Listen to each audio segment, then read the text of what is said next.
So if you got the handout from me yesterday, what's the big difference here in the problems they gave us? What's the difference here in the problems? Sound like Arnold Schwarzenegger. Lessons. They're already back. I love it. So that is kind of nice in one sense. So I just want to really focus on the new shit. We know how to factor. So I want to focus on the new stuff. And then the next thing we're going to do is we're going to talk about how do I factor it when it's a form that I don't know what to do with it.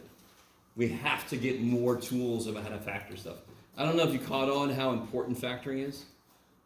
Factoring is like the bread and butter of almost every damn thing. It just shows up wherever the hell it wants to. It's like, I'm here, oh shit.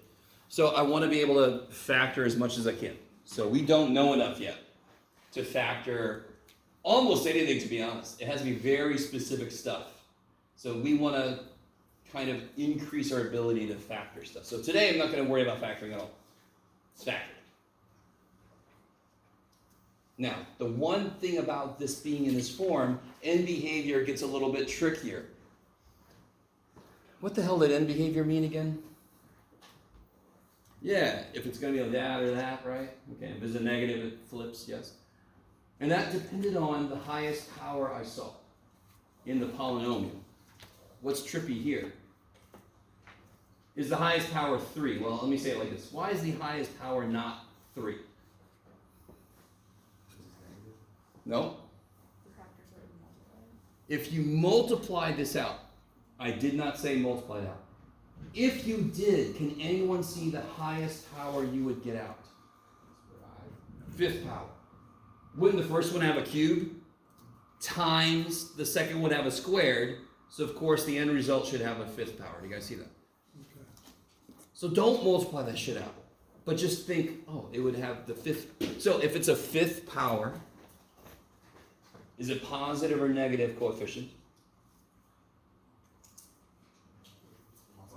Positive. So what's the end behavior going to be? Beautiful. I like when guys that do this. I love this awesome.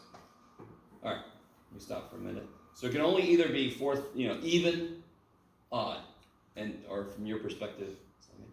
And then if I have a negative coefficient, it just flips those, right, from this to this. And so, okay. Let me stop for a minute. So enjoy when it's already factored, but just realize you got to be a little careful about two things. You got to be careful about the degree to figure out the end behavior. You also have to be careful about the y-intercept. Now notice, when I say find the intercepts, I mean all the freaking intercepts. So how do I get the y-intercept? Can you just see it? Or do you have to do something? Yeah, set x equal to 0. So then I have to do stuff, yes? I'll get negative 2 cubed, so negative 8 times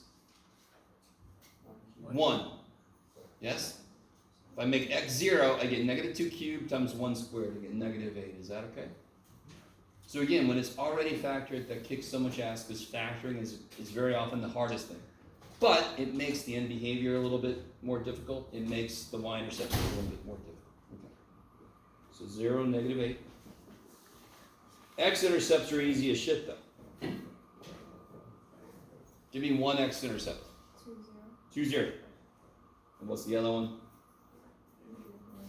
Yeah, negative 1, 0. So when it's factored, I can see all the stuff that makes it 0. That's one purpose for factoring.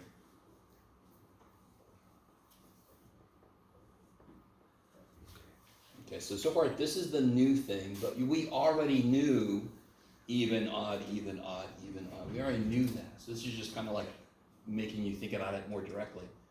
This is old stuff. Now here's new stuff. The hell's multiplicity? Besides a really good movie with Michael Keaton. What is it that tells me the multiplicity of this root? Power. Yeah, where did it come from? It came from that part. So what's the power on that part? 3. So the multiplicity of this one is 3, which means how is it going to behave at 2, 0? It's going to go through. kick ass. And in fact, yeah, specifically it's going to look like a cubic because it's the third power. So it's going to go through. That's the important thing. What about this guy? Negative 1 came from him. Power is 2, so it's a multiplicity of 2. And that means it's going to bounce. It's out. It's done with us. No, it's just going to turn there. Yeah, okay. Let me stay first, so we stop right there. Yes? Yeah. Anybody else not get one? Oh. Sorry, guys.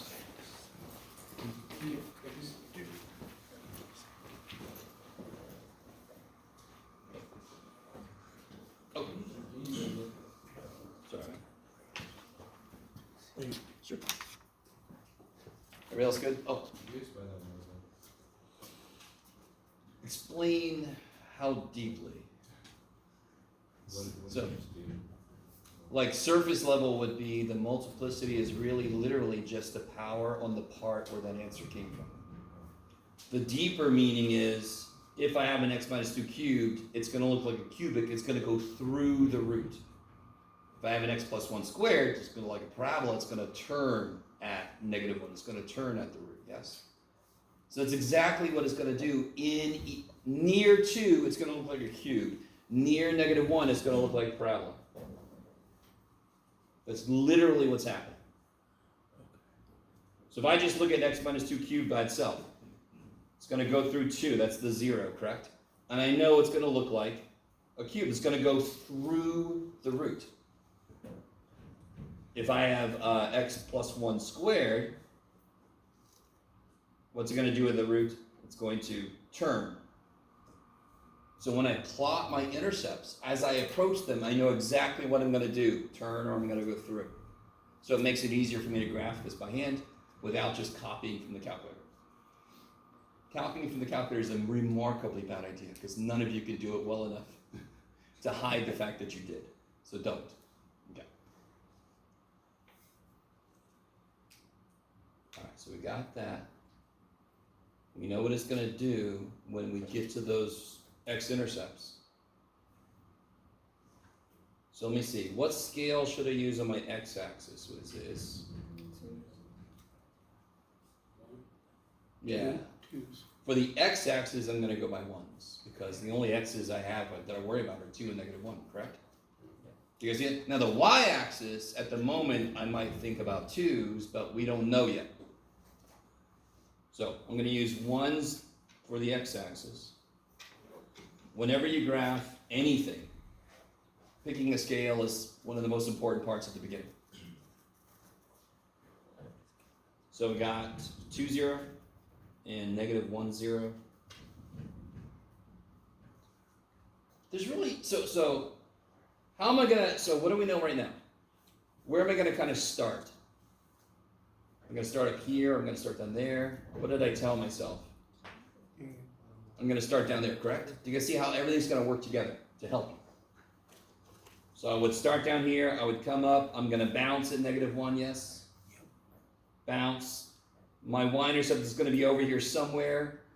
What's a good other point to pick? I really just need 1, to be honest. And I barely need it, but I might as well get it.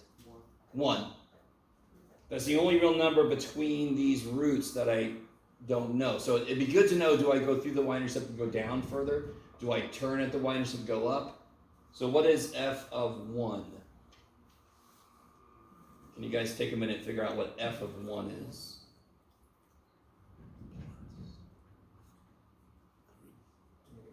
Negative 4, yeah. 1 minus 2 is negative 1 cubed is negative 1. 1 plus 1, 2 squared is 4, negative 4. So now I know my scale for my y-axis, which I think is what most of you guys were talking about earlier. I've got a 4, I've got a negative 4, I've got a negative 8. So I agree with you, let's go by 2s. If this was negative 20, I'm not going to go by 2s. I'm going to go by 4s maybe, or 5s, right? Just pick a good scale. What did you just say, Jeff? 2.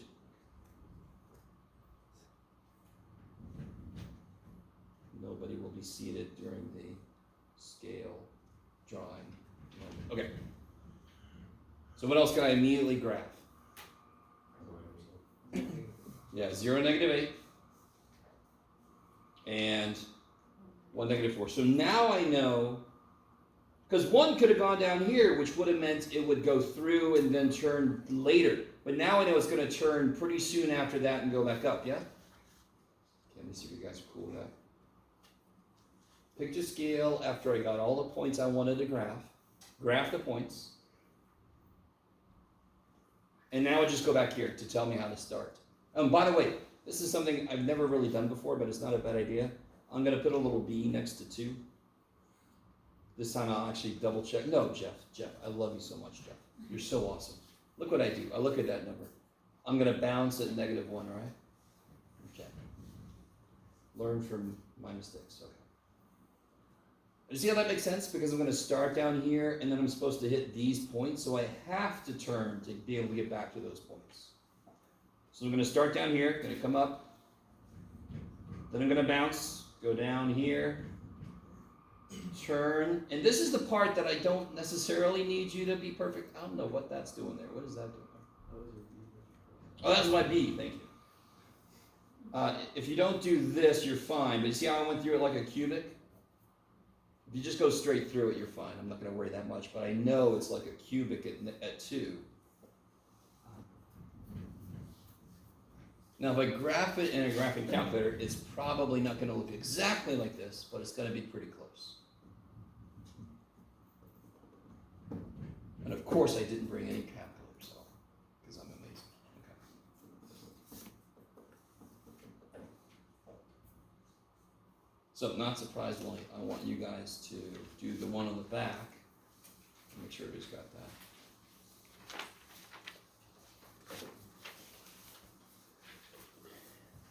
Do as much as you can for this problem.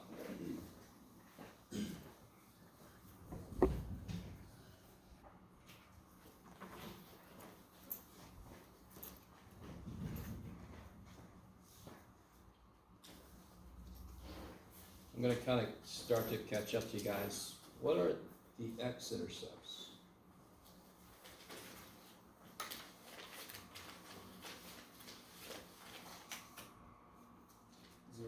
Yeah, 0, 0. 4, 0. -2, 0. This one happens to also be the y-intercept. It looks like a sad person. This one happens to be the y-intercept, which kind of sucks.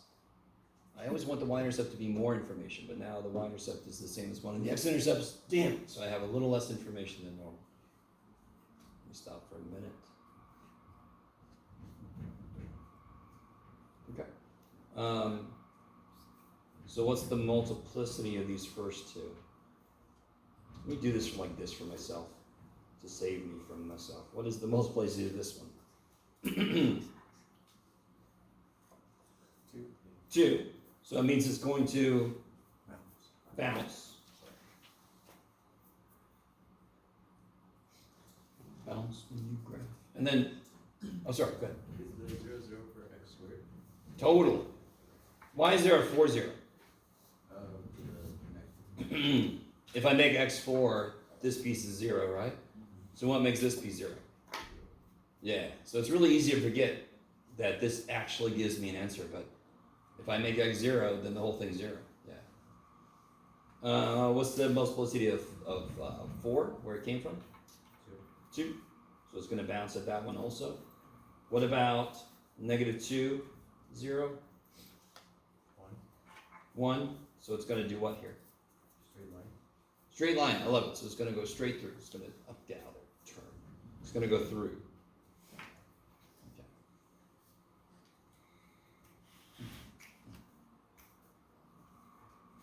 Stop for a minute. So now I have like nothing giving me an idea about the y-axis. You guys see that? So I'm really not going to figure out the y-axis scale. I can go ahead and plot these. What scale should I use for the x-axis? 1s, because I have no x's that are like, the highest x I got is a 4. Okay, good. So I'm going to go by 1s on the x-axis.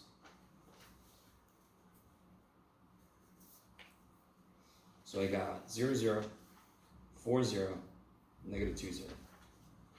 It's going to bounce. Here goes Jeff. Finally, Jeff. Good job, buddy. And it's going to bounce here, and it's going to bounce here.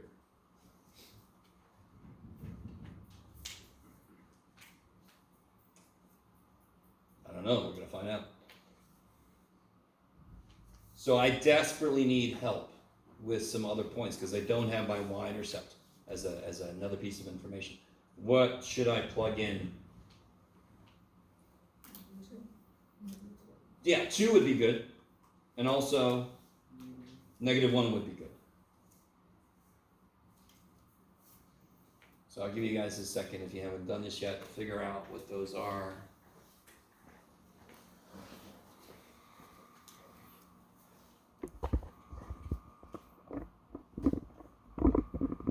Why are you way over there, dude? Okay.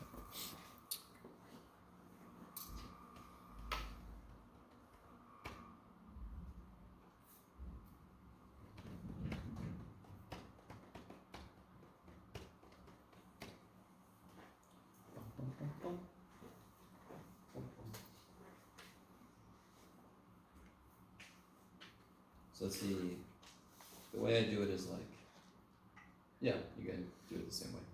4 times 4, right? 2 squared times negative 2, so 4 times 4 times 4. 64, oh shit. Okay. And then negative 1, I get 1 times 25 times 1. I think that's 25. Okay. So now you have to figure out, and this, for some reason, this is always the hardest thing for students to understand. One thing I desperately want you to realize, the x-axis scale must be consistent on the x-axis. It doesn't have to have a damn thing to do with the y-axis scale. It can be completely different. What y-axis scale do you guys want to use? 15 is good. 15, Yeah. 12 wouldn't be enough, would it? 12 times 5 is 60. That would only go up to 60. So 15 makes sense. It's a nice, it comes up with some nice round numbers. As long as you can get up high enough so 64 has a place to live, you're golden. As they rattle the cage opens.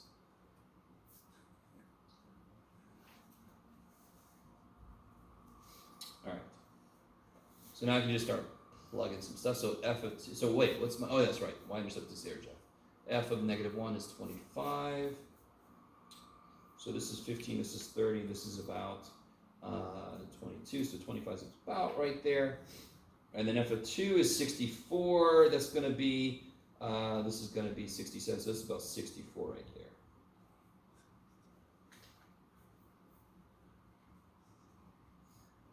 Okay, let's see.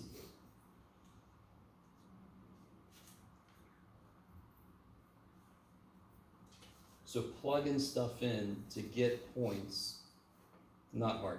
Scale, important, not hard. Just make sure you go up high enough and low enough to capture everything. What tells me how to start this off?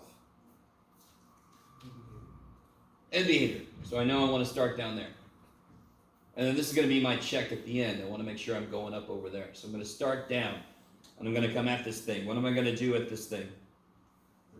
Through, because I didn't put a little b. So I'm going to go through, and thankfully I'm going through because I better hit this point here, right? Yeah. Then what am I going to do here?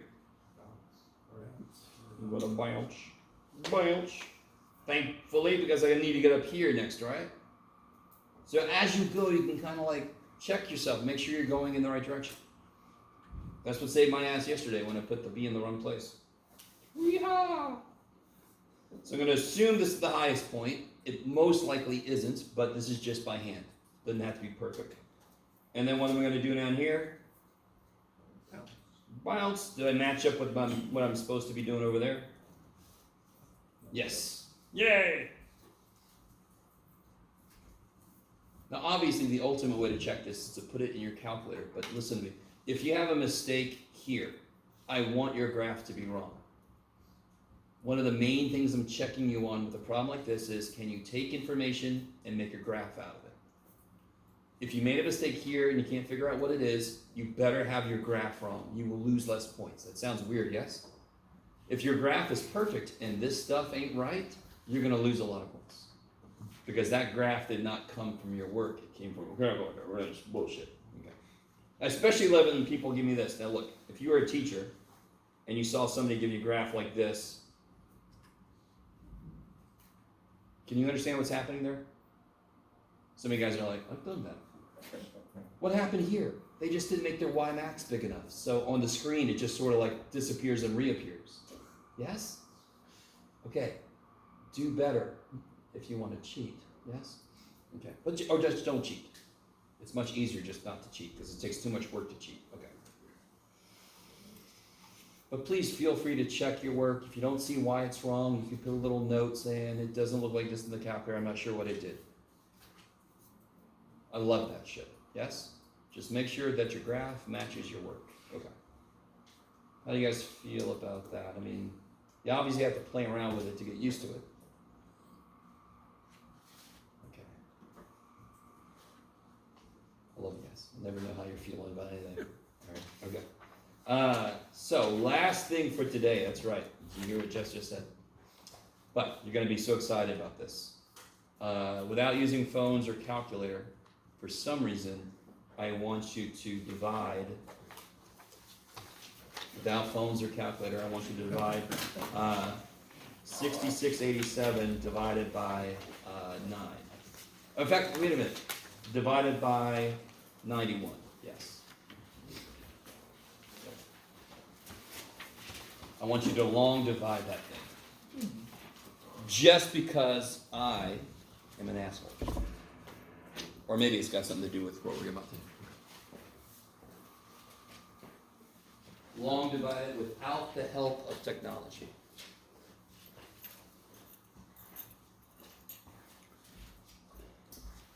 You're all like, what grade am I in?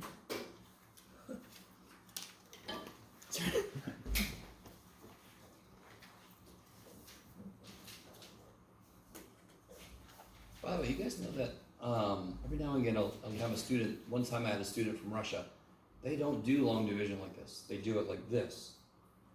And every time I have that, I'm like, oh, you gotta show me again because I forgot. It's kind of neat. It's all the same work, it's just vertical instead of this way.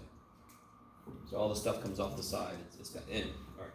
It's better to do one below because it's just multiplying the small number. You're multiplying like the numbers inside, right? So that's what. You're multiplying to get the numbers inside. Yeah. So I think you might have said something interesting. I think for me it's easier to do the one below it because you're you set it up the other way? Yeah. Oh, so you do it that way? Yeah, I do it. Oh, okay. You might have a bad time with what we're about to do. We'll see. What's the other way? Maybe I can have you show us if you feel comfortable. You're like, I don't know, dude. Try doing it. At least show me how you would set it. Let's do it this way. And then maybe you can remind me how to set it up the other way, and I'll do it if you remind me. But let's do it this way first. Sure. So 91 doesn't fit into 66, so you have to use the third number. So Yeah. 668. So you have to multiply a certain number to. You have to multiply 91 to a certain number to get 668. to the closest number to 6. Now, can somebody tell me, did anybody figure out what that number is yet? 7. Now, I really want you to think about how you got that. How did you really get that? Did you actually look at 91, or did you look at 9? 9 goes into 66. If you really think about what you did in your head, that's what you did. 7 times 9 is 63, correct? That's why you said 7. You didn't think about the 1. You really didn't. So when you put a 7 here, you just did 7 times 9 is 63. Now when I do this now, I'm going to multiply 7 by the whole thing, yes? So the first step was I only looked at the first part because that makes it easy. And then if that number's wrong, I just adjust it. 7 times 9 is 63. 7 times 1 is 7. That's insane, Jeff. Then look what I did. What did I do right there? That's right. I changed the sign of this. Otherwise known as subtracting. But I changed the sign. It was 637, wasn't it? And then I changed its sign, yes? It went from Virgo to Aquarius. Now what do I get when I subtract? 331. 31. And then I Oh, 0. You can pull the 7 down. bring the 7 down. And then I do it again. 9 goes into 31 3 times. 3 times 9 is 27. 3 times 1 is 3. That's crazy. Change the sign. Right? And this would be 44. A lot, okay? You'll have to do all the borrow shit, yes, okay. And then what do I do? What's the last thing I do? My entire life. And I don't want decimals. I want fraction answer, so. 44 91sts. Yes. This is telling me I wasn't able to get a 4 there because this was 44 too little. If this was 44 bigger, this would have went in evenly. Do you guys see that? That's what the remainder tells me. It's how far off this was from 91 going in evenly. That's what its job is. How far off were you? Okay, maybe. And you're like, I haven't thought about long division this much ever. So what we're going to do is we're going to do the exact same thing. We're going to divide numbers. They're just going to be numbers we don't know what they are. So, yeah, let me do just a general one first.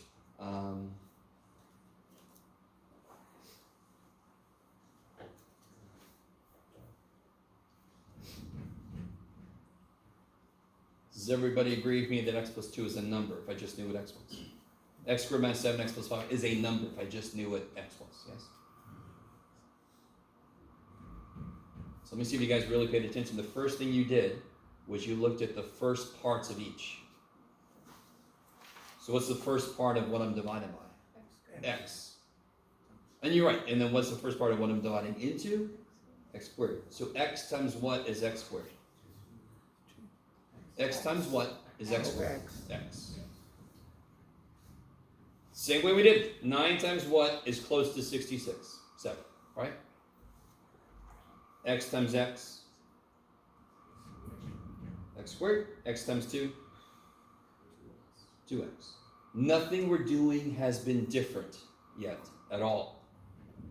From when they were explicitly numbers to when they're variables. Everything we're doing is exactly the same thing you guys did with the 91 and blah, blah, blah. So what's the next thing I do? Change the signs. Again, every damn step's the same because these are just stupid numbers. So of course, how could they be different? Now, with that said, do you guys like this? Okay, I understand. Good. Where'd you put the x on the top? I just put it here. Yeah, it's kind of different. We don't really put it over there necessarily. I put it here to remind myself x times x is x squared. So in that sense, it's a little different from numbers, but you could put it over here if you wanted to, but it's just, for me, I like to put it there. Now what do? Subtract negative 7x minus 2x, negative 9x, and then I bring the 5 down. Every step exactly the same. X times what is negative 9x? Holy shit. So the negative 9 times x, negative 9 times 2, and then I change the signs. Do you guys understand that one of the biggest mistakes in doing this is people forget to change the signs? Yes. So that when we develop a shortcut, we're going to take care of that. Somehow we're going to change the sign at the beginning and never have to change it in the problem. But here you need to. Now how the hell do I write the left? The left. What's left? Up here. Now somebody tell me real quick. What's the operation between these two? Is it times? It's addition. It's an understood plus. We just don't write it for explicit numbers. So when I'm going to put this fraction here, get out of here. I have to put the plus. And then it'll be 23 over x plus 2. beautiful. 23 over x plus 2. Can you guess? Yes. I thought you put an R for remainder and then just write the number. No, we're past that. Yeah, I need you, so really quick. All right, so everybody got that? We'll do another example. Can somebody really explain what the result of this means? Here's our answer. What does it mean? Yeah, without using anything about division or into. 91 times 73 and 44, 91 is 6687. Yes? Okay, I like it. So here, x plus 2 times x minus 9 plus 23 over x plus 2 equals this. Let's try it. Yeah. X plus 2, x minus 9 plus 23 over x plus 2. How do you guys feel about this? So watch this. X times x, x squared. X times negative 9 minus 9. 2 times x plus 2x. 2 times negative 9 minus 18. X plus 2 times 23 over x plus 2 is 23. Don't the x plus 2 cancel? So then you get minus 18 plus 23 is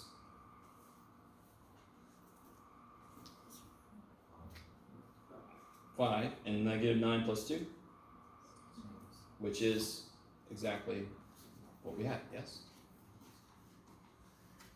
Okay, maybe? Okay. So again, if this would have just been, you could do it, Jeff. If this would have just been an 18, negative 18, so this was 23 too much. Maybe.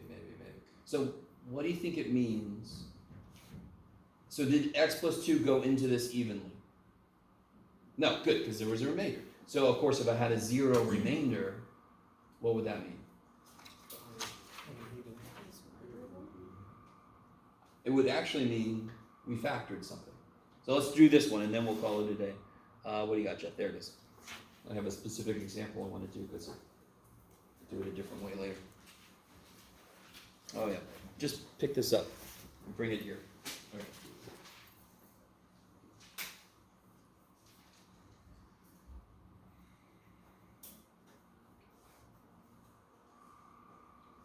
Yay!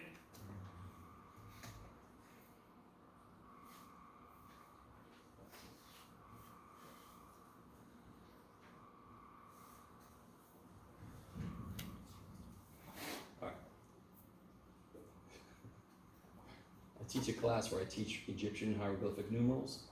Sometimes I think that's how I write. Okay. So what's the first step here?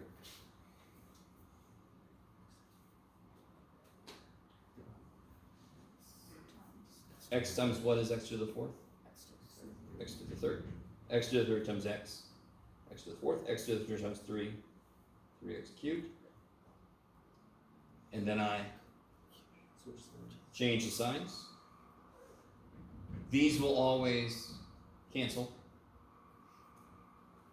Negative 4x cubed minus 3x cubed.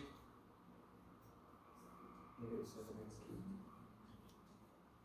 Dang it, Jeff. It's just an x. It's like the letter you should be able to make the best. Okay. And then I bring down this negative 7x squared. Okay. X times what is negative 7x cubed? Negative 7x squared. Good. So negative 7x squared times x is, of course, freaking negative 7x cubed. That's how we made it. Negative 7x squared times 3 is minus 21x squared. And then I change the signs. Understandably, that's the easiest place to make a mistake. These cancel it the way they're supposed to. And here I get 14x squared. Bring down the 34x. Thankfully, I'm not going to give you like an 11th power or something, okay? That would just be being mean. I'm not that mean. I am mean, just not that mean. X times what is 14x squared? 14x. 14x times x is 14x squared, like we just said. 14x times 3 is 42x. There we go. And then I change the signs. Okay, all right. 34 minus 42. Negative 8x. Oh no, have you just died? Oh, it's almost perfect. We're almost done with the last problem and you die. Okay.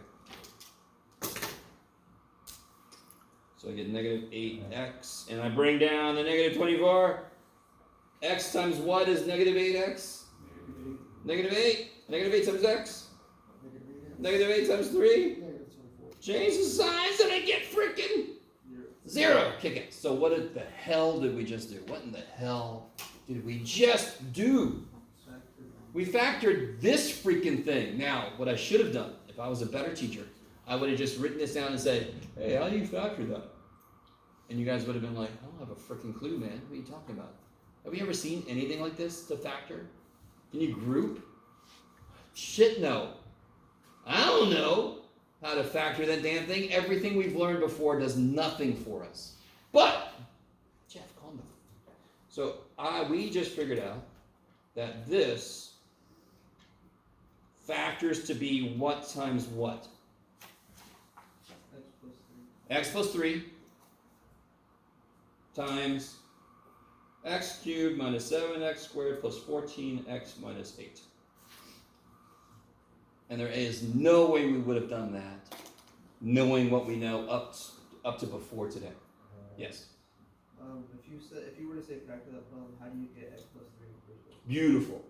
That's almost like I planted you right there. It's crazy. The last number is a 24, correct? Do you all agree with me that whatever the last number is in the original problem, the last numbers in the answers have to multiply to be that? So then would I try x plus 5? Because 5 doesn't go into 24. That wouldn't make any damn sense, yes? So what numbers would I try here? Anything that goes into 24, yes? You could do 6 or 4 or 2 or 12 or 1. So then you start to realize that list is still pretty big. Because you're just gonna be guessing at this. So then the next thing I'm gonna do is, how do we cut that list down? So if that's a 24 and I didn't know that, and I'm like, how do I factor this? I have to guess at what to use here. It could have been plus or minus 1, plus or minus 2, plus or minus 3, plus or minus 4, plus or minus 6, plus or minus 8, plus or minus 12, plus or minus 24. Jesus! So I'm going to show you two things that would hopefully cut that list down. So you have less shit that you have to try. Plus I'm going to show you a shortcut to this whole process. Do you want a shortcut to this? Do you want a quicker way to get this answer? I would if I were you too. So there's something called synthetic division that some of you guys might have heard of before, and it kicks so much ass. So if you don't like it, you don't understand it. It kicks so much ass. So we'll do that next time. Okay, that's enough. Let's get out of here. Don't get used to it. Go enjoy the cool weather.